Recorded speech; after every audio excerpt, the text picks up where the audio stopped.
টাকা কিন্তু দেওয়া লাগবে, 60 টাকা দিবা, 60 চা ঠান্ডা হয়ে যাবো, চাপ দিয়ে দেখো।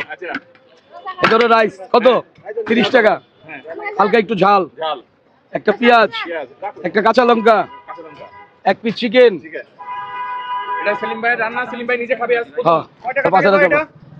ভাই 60 টাকা দিবা, পরে খাওয়ার পর কইতে পারবেন যে টাকা দুম না, আমি তোমার পাতায় খাইতে বললাম। থ্যাংক ইউ ভাই। আজকে অনেকদিন পর অন্যজনের টাকা দিয়ে খাইতেছি, আলহামদুলিল্লাহ। খাবার কেমন হয়েছে? 100-এর মধ্যে 8% দেওয়া যায়, 8%। কারণ ও যদি এর মধ্যে আরেকটু চিকেনের কিমা দিত তাহলে আরেকটু মজা হইতো। বেশি গরম, আস্তে ধীরে খান। আর 30 টাকা তোমার বিক্রি করে না, এর চেয়ে ভালো বিক্রি করতে পারবো না। আস্তে ধীরে খান। পানি গো,